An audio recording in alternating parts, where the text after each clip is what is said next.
आप सब पर सलामती हो। मैं यासिर रशीद हूँ और आप मेरा व्लॉग देख रहे हैं। नाज़रीन, कल के मैच के बाद बहुत सी बातें गर्दिश कर रही हैं। सोशल मीडिया के ऊपर मुख्तलिफ वीडियोस मंजर आम पे आ रही हैं, मुख्तलिफ स्टेटमेंट्स हैं, तस्वीर हैं। तस्वीर से ये साबित करने की कोशिश की जा रही है कि ये मैच जो कल पाकिस्तान और इंडिया के माबैन खेला गया है, ये फ़िक्स था। हालांकि पाकिस्तान के अंदर और बहुत से मसाइल भी हैं, लेकिन ये जब गुफ्तगू जारी है तो इसके ऊपर भी गुफ्तगू होनी चाहिए। जब कुछ हकाइक मंजर आम पे आ रहे हों, जब कुछ तफसीलात दी जा रही हों, तो फिर उसकी परख भी ज़रूरी होती है, ताकि अवामुन्नास तक ये बात पहुंच सके कि अगर किसी ने कोई इकदाम उठाया है तो वो इकदाम किस हद तक गलत है। उस इकदाम के बदले में पाकिस्तान को क्या मिलेगा? बदनामी मिलेगी, कोई नाम मिलेगा, या कोई पैसा मिलेगा? हुआ क्या? पहले हिस्ट्री जानने की ज़रूरत है, फिर इस तरफ वापस आते हैं। बात ये की जा रही है कि 2011 में यूसुफ रज़ा गिलानी साहब भी गए थे। ज़का अशरफ साहब के बारे में बातें हो रही हैं कि ज़का अशरफ साहब पहले भी जब गए तो तब भी पाकिस्तान मैच हारा था, और तब भी बातें ये मंजर आम पे आई थी कि मैच फिक्स था। और तब भी शाहिद खान अफरीदी साहब जो उस वक्त कप्तान होते थे, तो उन्होंने उस वक्त तो कोई बात न की, लेकिन पाकिस्तान आके वापस बात ये की कि क्रिकेट में सियासत को इन्वॉल्व नहीं होना चाहिए। तो तब मैच फिक्स हुआ था, और अब की बार भी मैच फिक्स हुआ जब ज़का अशरफ साहब ने टीम के साथ मुलाकात की, टीम के साथ बैठे रहे, तो टीम में सबके चेहरे उतरे हुए थे। तो वो उतरे हुए चेहरे इस बात की गवाही दे रहे थे कि उन्हें इंस्ट्रक्शंस ये दी गई हैं कि आपने मैच जीतने की तगदो नहीं करनी। ठीक, ये सारी चीज़ें एक तरफ रखिए। तारीख पे आते हैं कि वर्ल्ड कप की तारीख क्या बताती है। वर्ल्ड कप की तारीख ये बताती है कि 1992, 1996, 2000, 2004, 2008, 2012 या 2016 या 2000, सॉरी 2015, एक साल का गैप भी था बीच में, 2015, 2019, आज तक हम भारत में या भारत के अलावा वर्ल्ड कप के अंदर भारत के मद्दे मुकाबिल 7 बार आए वर्ल्ड कप में। ये रॉबिन राउंड है। वो लोग ये पूछेंगे जी कि भाईजान इतने वर्ल्ड कप हो गए तो हम क्या सिर्फ 7 बार मद्दे मुकाबिल आए? तो ये रॉबिन राउंड वर्ल्ड कप हो रहा है। रॉबिन राउंड वर्ल्ड कप 1992 की तर्ज के ऊपर हो रहा है, जिसमें हर टीम ने हर टीम के साथ मैच खेलना है। पहले ये होता है, पिछले अदवार में ये होता रहा है कि ग्रुप्स बनाए जाते रहे, और ग्रुप्स जो है वो ग्रुप्स में खेलते रहे, और उन ग्रुप्स में से जो ऊपर आता रहा तो फिर वो दूसरे ग्रुप्स की टीम के साथ मैच खेलते रहे। तो यूं पाकिस्तान कभी उस ग्रुप में था जिसमें भारत था, और कभी नहीं था। तो इस वजह से पाकिस्तान जो है वो भारत के साथ 7 बार मद्दे मुकाबले आया। 7 बार में 6 बार भारत ने सबसे पहले बैटिंग की है। एक बार ऐसा हुआ है कि पाकिस्तान ने पहले बैटिंग की हो। अब 6 बार जो पहले बैटिंग की है, तो तारीख ही बताती है कि 6 बार जो पहले बैटिंग की गई है, उसमें पाकिस्तान ने वर्ल्ड कप के अंदर अभी तक भारत के 10 खिलाड़ी कभी आउट नहीं किए। तारीख ये भी बताती है कि 7 बार भारत की टीम जीती। तारीख ये भी बताती है कि 8वीं बार जब हम मैदान में उतर रहे थे तो पिछले फिगर्स मौजूद थे। अब कुछ लोग ये राय रखते हैं कि पहले टीम कुछ और हुआ करती थी, अब टीम कुछ और है, हमारी नंबर 1 टीम है, उस वक्त की टीम कुछ और थी, अब खेल ज़रा तब्दील हो चुका है। तो ये पिछली चीज़ों को भूलना नहीं चाहिए। बात ये कि आप ये देखिए कि इंग्लैंड की टीम 1996 में बड़ी कमज़ोर हुआ करती थी। 1996 की तारीख ही बताती है कि पहला मैच जो था वो अहमदाबाद के अंदर ही था। पहला मैच जो था उसमें न्यूजीलैंड और इंग्लैंड ही मद्दे मुकाबिल थे। पहला मैच जो था उसमें न्यूजीलैंड ने इंग्लैंड को शिकस्त दी थी। ये 1996 की है। इस बार क्या हुआ कि वही रॉबिन राउंड था जो उस वक्त रॉबिन राउंड था। अहमदाबाद का ही मैदान था, उस वक्त भी अहमदाबाद का मैदान था। पहला ही मैच था, उस वक्त भी पहला मैच था। पहले मैच में न्यूजीलैंड इंग्लैंड मध्य मुकाबिल थे, उस वक्त भी न्यूजीलैंड इंग्लैंड मध्य मुकाबिल थे। लेकिन इस टूर्नामेंट की अब जो मोस्ट हॉट फेवरेट टीम पहले दिन से गिरदानी जा रही थी वो इंग्लैंड की टीम थी। लेकिन न्यूजीलैंड ने वो तारीख बरकरार रखी। न्यूजीलैंड ने शिकस्त दी इंग्लैंड को, और इंग्लैंड के बारे में कहा जा रहा था कि उस वक्त लूली लंगड़ी टीम थी, और अब इंग्लैंड की मजबूत टीम है जिसमें दुनिया के बेहतरीन खिलाड़ी हैं जो बायोमैकेनिकल तरह से खेलते हैं। मैं वो उनसर अभी नहीं निकाल रहा, आप जो बात कर रहे हैं या जिस तरीके की खबरें मंजर आम पे आ रही, मैं उसका उनसर नहीं निकाल रहा, उसके ऊपर तो गुफ्तगू करनी है। ये वीडियो बनाने का मकसद ही वो है। इस बार न्यूजीलैंड जीत गया। फिर दूसरी तारीख कहाँ पे रकम हुई कि पाकिस्तान और श्रीलंका मध्य मुकाबिल हुए। तो पाकिस्तान आज तक श्रीलंका के जितने बार भी मध्य मुखालिफ आया, श्रीलंका आज तक नहीं जीत सका। लेकिन श्रीलंका की जानिब से जो 345 रन का हदफ दिया गया, जो वर्ल्ड कप की तारीख में चेस नामुमकिन था, माजी में कभी नहीं हुआ। हमने सिर्फ एक जगह तारीख तब्दील की। हमने सिर्फ और सिर्फ नई तारीख ये बनाई है कि हमने वर्ल्ड कप का बड़ा टोटल चेस कर लिया। ये हमने नई तारीख बनाई। लेकिन हमने वो तारीख नहीं टूटने दी कि हम श्रीलंका से हारे। हम माजी में भी श्रीलंका से जीतते रहे, हम अब भी श्रीलंका से जीते।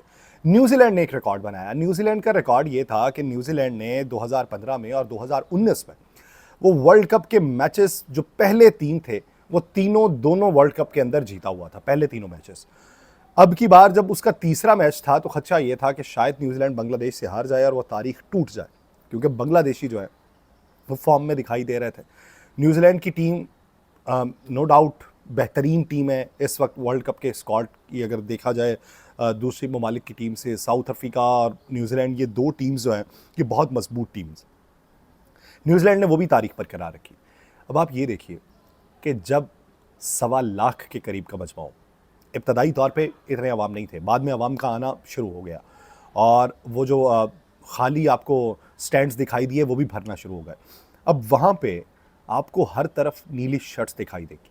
इंसान है, मैं डिफेंड नहीं कर रहा टीम को, कतई तौर पे करूँगा भी नहीं, इंसान है। साइकोलॉजिकल प्रेशर है हमारे ऊपर।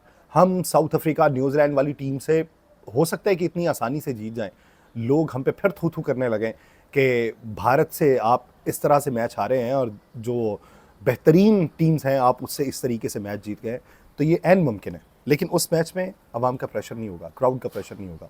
ये क्राउड का प्रेशर बिल्ड हुआ है। रात को जो मुलाकात हुई ज़का अशरफ साहब की, उस ज़का अशरफ साहब की मुलाकात में ये बातें हुई हैं कि क्राउड का प्रेशर आप लोगों के ऊपर होगा, तो क्राउड के प्रेशर को डील किस तरीके से करना है ये आप लोगों को देखना है। अब उसमें अगर लेन देन की बात हुई है, पैसे की बात हुई है, तो ये जवाब दीजिए कि अगर ये लेन देन ही हुआ तो फिर ये बताइए पाकिस्तान को बदले में कुछ ना कुछ तो मिलना चाहिए ना। अगर तो डॉलर सस्ता हो रहा है, अगर तो पेट्रोल की कीमत में कमी वाक़ई हो रही है, अगर तो कश्मीर के बारे में मौक़िफ़ सीधा हो रहा है, अगर चैंपियंस ट्रॉफी पाकिस्तान में करवा के इंडियन टीम ने पाकिस्तान आने की हामी भर ली है और उसके साथ साथ वो पाकिस्तान को डॉलर्स के लिए अंबार लगा देंगे, तो फिर ये जो मैच है ना मुझे घाटे का सौदा नहीं लगता। एक आम पाकिस्तानी के तौर पे देखो, हमें तो यही होता है ना कि भाई अगर कुछ खोया है तो कुछ पाना भी चाहिए, ये है। लेकिन ये बात समझ से बालातर है कि काले जादू की बातें करना कि फूंका गया और फिर फेंका गया। जादू बरहक है, लेकिन बात यह है कि हम भी तो दुआएं करते रहे हैं, तो हमारी दुआएं नहीं चलती रहीं क्या? जादू ज़्यादा असर दिखाता रहा है? इधर जो बैठ के लोग दुआएं करते रहे उनकी दुआएं काम नहीं आई। बात यह है कि इंडियंस के साथ मैंने जो बातचीत की, जिसमें प्रवीण कुमार थे, जिसमें दीपदास गुप्ता थे, जिसमें कपिल देव जी थे, जिसमें मदन लाल जी थे, उनके साथ जो बातचीत हुई और इधर पाकिस्तानी जितने एक्सपर्ट्स हैं या पुराने लोग हैं उनके साथ बातचीत हुई, सैयद अजमल से बातचीत हुई, वो सब के सब ने इंडियन टीम को रेट किया। इस वजह से कि होम ग्राउंड है, इस वजह से कि होम क्राउड है, इस वजह से कि पिचेस जो हैं उस पर खेलने की सलाहियत इंडियन टीम की है, क्योंकि इंडियन टीम आईपीएल खेलती है, क्योंकि दूसरी टीम्स जो हैं वो आईपीएल जाके खेलती हैं, हमारे खिलाड़ी वहाँ पे जाके आईपीएल नहीं खेलते, इसलिए इंडियन टीम अगेंस्ट स्पिनर मजबूत थी जो दूसरी टीम्स नहीं दिखाई देती। उसके अलावा वो स्पिनर्स के लिए अगर ट्रैक था तो वो पाकिस्तान को मुश्किल में डालने के लिए था। बात ये थी कि आप ये देखिए कि उनके चौके छक्के लगे और बग़ैर किसी हेजिटेशन के लगे। क्यों? उनके देखिए वो पाँव बाहर निकालते रहे और पाँव बाहर निकाल के खेलते रहे। हमने क्या किया? हमने उस स्लो बाउंस पिच के ऊपर जहाँ पे नी के ऊपर गेंद आ रहा था, हम बैकफुट पे जाके खेलने की कोशिश करते रहे। हमने वाइड खेलने की कोशिश की तो आउट होते रहे।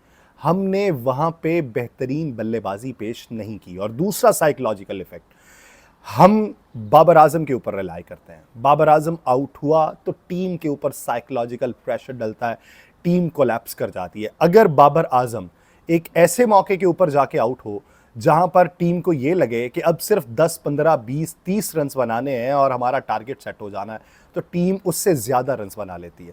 जहां पे बाबर आजम एक ऐसे मौके पे आउट हो जाए कि जहां पे टीम को ये लगे कि आगे 100, 150 बनाना है या 200 बनाना है, तो टीम वहाँ पे कोलैप्स हो जाती है।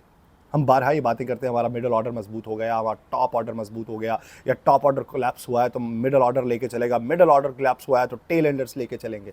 लेकिन ये साइकोलॉजिकल प्रेशर था, जहाँ जय श्री राम के पूरे स्टेडियम के अंदर नारे लग रहे हैं और दुनिया के सबसे ज़्यादा शायकीन के साथ मैच हो रहा हो जो तारीख़ में पहले कभी ना हुआ हो, तो वो प्रेशर होता है। उसी प्रेशर के एवज़ अब बातें ये हो रही हैं कि यादव ने उसके ऊपर फूंक मारी बॉल के ऊपर और इमामुल हक को आउट कर दिया तो काला जादू हुआ, पूरा इंडिया काला जादू लेके बैठा हुआ था। ये सारा मैच फिक्सिंग के नतीजे में था। मैं ये वसूख से नहीं कह सकता कि मैच फिक्स था, लेकिन जो हकाइक मंजर आम पे आए उसके नतीजे में पाकिस्तान की टीम कमज़ोर थी। शुभमन गिल का वहाँ पे इजाफा होना, विराट कोहली, केएल राहुल, रोहित शर्मा, उनके गुज़श्ता मैचेस आप देख लें। आप फिर कहेंगे कि फिर रिजवान को भी चलना चाहिए था, रिजवान 50 तक गए। रिजवान अगर बाहर निकल के खेलते तो ज़्यादा अच्छा खेल सकते थे, लेकिन उन्होंने क्या सोचा, क्या सोच के खेल पेश किया वो नहीं मालूम होगा, लेकिन टीम अंडर प्रेशर हुई और टीम अंडर प्रेशर होने के नतीजे में हमें इस सूरत हाल का सामना करना पड़ा। मान लीजिए कि उनकी टीम ज़्यादा मजबूत है, उनके बॉलर ज़्यादा मजबूत हैं, बुमराह उनका बहुत मजबूत है, उनके दीगर बॉलर्स भी बहुत मजबूत हैं। शामी उनके दुनिया के नंबर 1 बॉलर्स के अंदर शुमार होता है। दीगर बॉलर्स जो हैं तो जडेजा को अगर आप देखें या दूसरे खिलाड़ियों को देखें, उनकी टीम हमसे मजबूत थी, एक्सपीरियंस टीम थी, हमारे प्लेयर्स से ज़्यादा मैचेस खेले हुए हैं उन्होंने। तो ये चीज़ का इकरार कर लेना, क्यों उसमें ज़बान जलती है? खेल है, खेल में सियासत को जब आप इन्वॉल्व करते हैं, हाँ हमने भी ट्रांसमिशंस की हैं, बहुत लंबी की हैं, और हमें भी दुख हुआ कि हमने ट्रांसमिशंस की और दूसरों को ये बताना चाहा कि पाकिस्तान की टीम मजबूत है, लेकिन पाकिस्तान की टीम ने परफॉर्म ना किया। लेकिन ये बात याद रखिए कि अगर यहीं से मोराल डाउन हुआ और आपने किया तो अगले मैचेस में क्या बनेगा? अगले मैचेस का भी तो सोचिए। और ऐन मुमकिन है कि अगले मैचेस में पाकिस्तान जीत के अगर सेमीफाइनल में पहुंच गया तो आप, ये जो लोग अभी मैच फिक्सिंग की बातें कर रहे हैं, उस वक्त बातें कुछ और करेंगे। ये बात याद रखिए कि जो ज़बान से हर्फ अदा होंगे उसका खुमियाजा और उसका बार आपको खुद उठाना पड़ेगा। मुझे दीजिए इजाज़त, अल्लाह ने के बाद।